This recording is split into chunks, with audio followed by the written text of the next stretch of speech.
بسم اللہ الرحمن الرحیم۔ دوستو السلام علیکم۔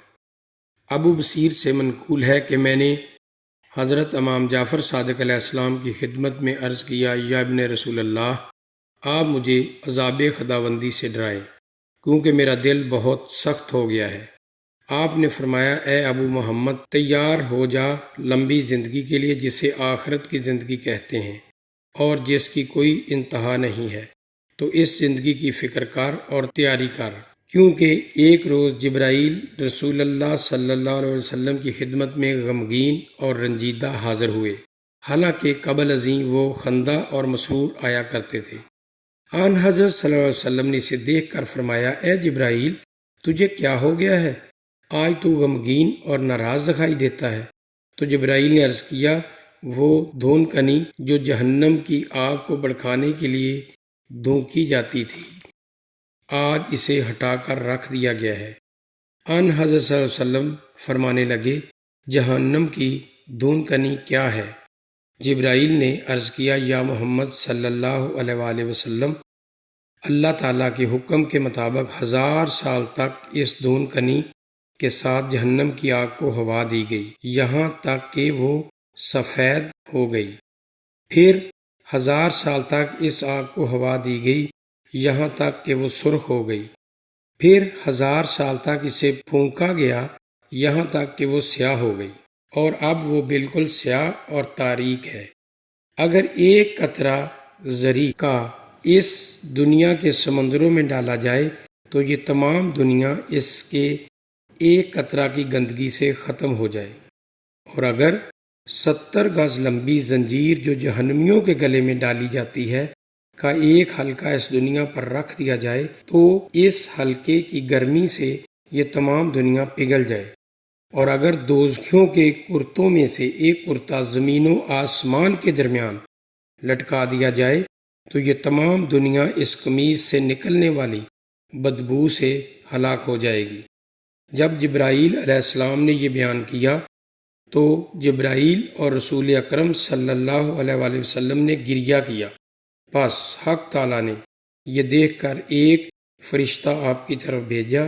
اس فرشتے نے کہا کہ اللہ تعالیٰ بعد تحفہ و درود و اسلام کے فرماتا ہے کہ میں نے آپ کو اس عذاب سے محفوظ رکھا ہے۔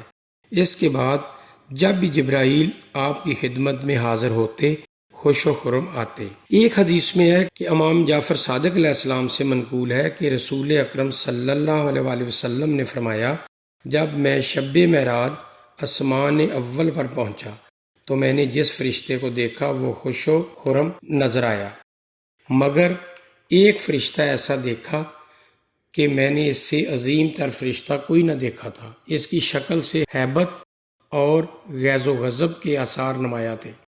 میں نے جبرائیل سے پوچھا کہ یہ کون ہے؟ اس نے کہا، یا رسول اللہ صلی اللہ علیہ وآلہ وسلم، یہ خازن جہنم ہے۔ جبرائیل نے عرض کی، اے خازن، اللہ تعالیٰ کے حبیب حضرت محمد صلی اللہ علیہ وآلہ وسلم کو آتش دوزخ دکھا۔ پس خازن جہنم نے پردہ ہٹایا اور جہنم کے دروازے میں سے ایک دروازے کو کھولا تو آگ کے شعلے آسمان کی طرح بلند ہوئے اور تمام آسمان پر چھا گئے اور بھڑکنے لگے اور وحشت طاری ہو گئی۔ پس میں نے جبرائیل علیہ السلام سے کہا، خازن سے کہو وہ دوبارہ پردہ ڈال دے۔ پس خازن نے ان شعلوں کو جو کہ آسمان کی طرف بلند ہوئے تھے واپس اپنی جگہ پر لوٹنے کو کہا تو دوبارہ واپس لوٹ آئے۔ حضرت امام جعفر صادق علیہ السلام سے منقول ہے کہ اللہ تعالیٰ نے کوئی شخص ایسا پیدا نہیں کیا اس کا ایک ٹھکانہ جنت اور ایک دوزخ میں نہ ہو۔ جب اہل جنت جنت میں اور اہل جہنم دوزخ میں پہنچ جائیں گے تو اس وقت منادی اہل جنت سے پکار کر کہے گا، جہنم کی طرف دیکھو۔ پاس وہ اسے دیکھیں گے تو انہیں جہنم کے اندر اپنا وہ مقام نظر آئے گا۔ اگر وہ گناہ گار ہوتے تو یہ ان کی منزل ہوتی۔ پاس وہ اسے دیکھ کر اتنے خوش ہوں گے کہ اگر بہشت میں موت ہوتی تو وہ خوشی سے مر جاتے، اور یہ خوشی اسی وجہ سے ہوگی کہ اس نے ہمیں دوزخ سے نجات دی۔ اسی طرح اہل جہنم کو کہا جائے گا کہ اوپر نظریں اٹھا کر دیکھو، یہ تمہاری جنت کے اندر منزل ہے۔ اگر تم اللہ کی اطاعت و فرما برداری کرتے تو تم اس مقام پر ہوتے، پس وہ غم کی وجہ سے اس قدر نڈھال ہو جائیں گے کہ اگر دوزخ میں موت ہوتی تو وہ غم کے مارے مر جاتے۔ لہٰذا دوزخیوں کے بہشت والے مقامات جنتیوں کو دیے جائیں گے اور بہشتیوں کے دوزخ والے مقامات دوزخیوں کو دیے جائیں گے۔